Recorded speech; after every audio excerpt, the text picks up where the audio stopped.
Bismillah, alhamdulillah, walhamdulillah, thumma alhamdulillah, alladzi jama'ana fi hadzal qaryah, walladzi amarna bi an nasilal arham. Asyhadu an la ilaha illallah wahdahu la syarikalah, syahadatan man arrafa rabbah, wa asyhadu anna sayyidana Muhammadan abduhu wa rasuluhu la nabiyya ba'dah. Wa qala Allah ta'ala fil Qur'anil Karim wa huwa asdaqul qailin. A'udzu billahi minasy syaithanir rajim. Bismillahirrahmanirrahim. Faman ya'mal mithqala dzarratin khairan yarah wa man ya'mal mithqala dzarratin syarran yarah. Bi khafiyyi lutfillah wa bil lutfi sunnillah bi jamili sitrillah dakhaltu fi kanafillah wa tasyafa'tu bi rasulillah sallallahu alaihi wasallam bi dawamu mulkillah bila haula wala quwwata illa billahil aliyyil azim. Fa ya ayuhan nas ittaqullaha haqqa tuqatih wa la tamutunna illa wa antum muslimun. Hadirin jamaah sidang Jumat rahimakumullah. Puji dan syukur marilah kita panjatkan kehadirat Allah Subhanahu wa taala, yang mana alhamdulillah wa syukru ala ni'amillah pada kesempatan kali ini kita bisa melaksanakan daripada kewajiban kita, yakni melaksanakan sholat Jumat. Mudah-mudahan rangkaian ibadah kita yang wajib atau yang sunnahnya senantiasa ada dalam penerimaan Allah Subhanahu wa ta'ala. Salawat dan salam semoga dan selalu terus menerus tanpa putus kita curah limpahkan kepada baginda tercinta revolusi Islam sedunia, Habibi wa Habibana wa Nabiyana Kangjeng Nabi besar Muhammad sallallahu alaihi wasallam. Hadirin sidang Jumat rahimakumullah, kami bertindak selaku khatib berwasiat khusus kepada diri saya sendiri, umum segenap para jamaah ahli Jumat. Mari kita sama-sama tingkatkan keimanan kita, ketakwaan kita kepada Allah Subhanahu wa taala.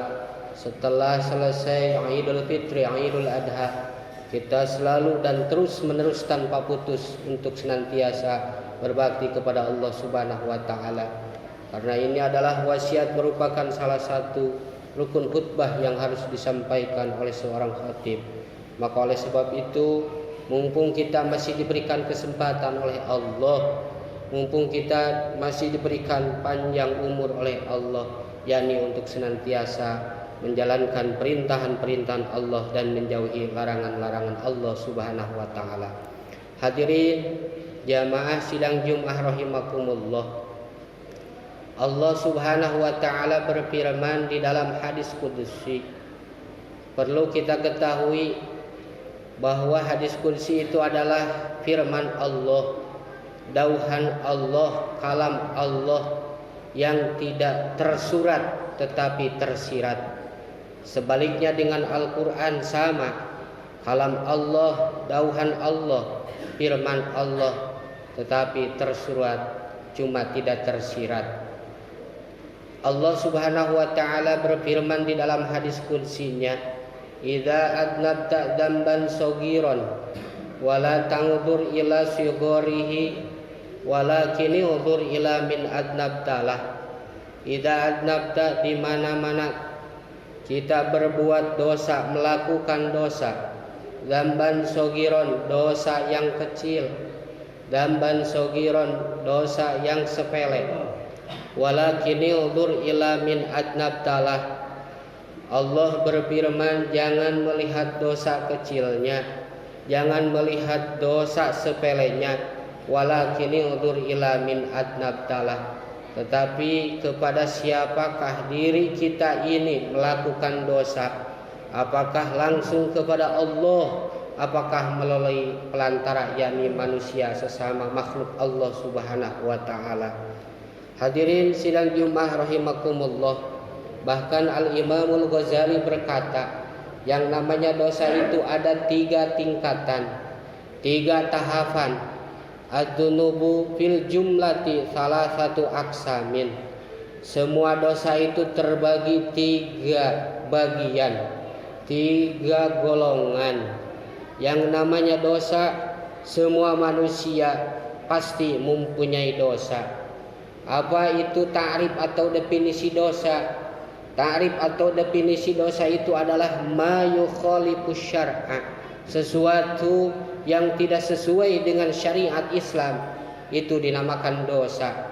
Apabila seseorang melakukan dosa sedikit apapun, pasti akan dipinta pertanggungjawaban di hadapan Allah Subhanahu wa taala.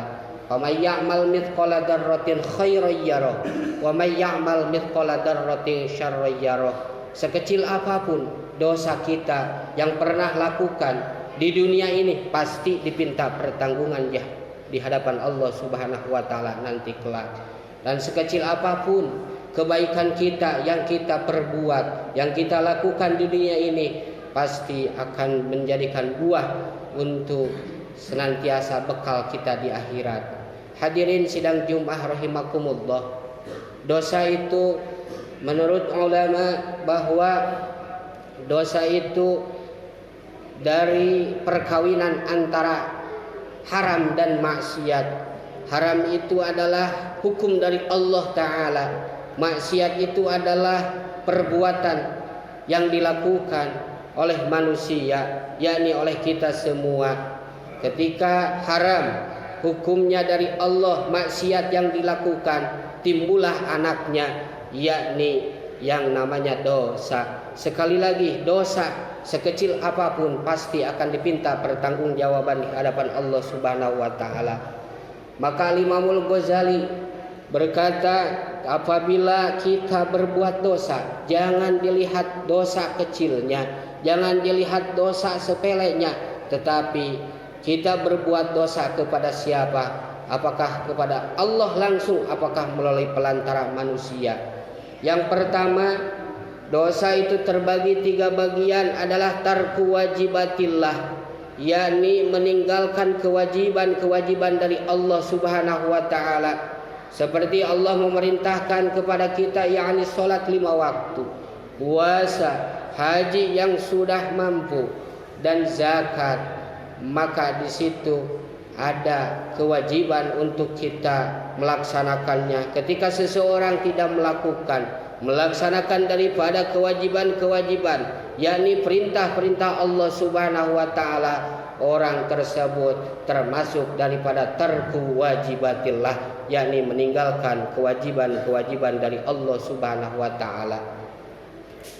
Kalau melihat dari segi usul fikih, bahwa wajib itu ada 2 bagian. Pertama, ada wajib birrosam secara ciri.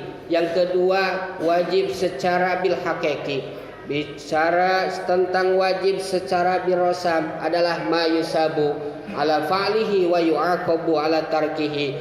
Ketika kita melakukan, maka mendapatkan pahala ganjaran dari Allah. Ketika kita tinggalkan, mendapatkan siksa dari Allah Subhanahu wa taala. Wajib secara hakiki adalah iqtida'ul hukmi, iqtida'an jajiman, tuntutan dari Allah Subhanahu wa taala, yakni tuntutan yang tegas, yang lugas, yakni tidak boleh tidak, kita harus lakukan. Ketika kita pernah meninggalkan sholat sewaktu, 2 waktu, 5 waktu, bahkan 1 bulan, kita bertobat kepada Allah Subhanahu wa taala. Tidak cukup dengan membacakan istighfar kepada Allah Subhanahu wa taala. Astagfirullahal azim, astagfirullahal azim, astagfirullahal azim. Ya Allah, hamba-Mu ini pernah meninggalkan sholat, maka ampunilah dosa saya senantiasa untuk tidak melaksanakan, yakni sholat yang 5 waktu. Tidak cukup saudara, maka di situ termasuk daripada wajib secara hakiki, wajib mengqadha sholat yang kita pernah abaikan atau tinggalkan. Termasuk daripada zakatnya, zakat malnya, atau puasa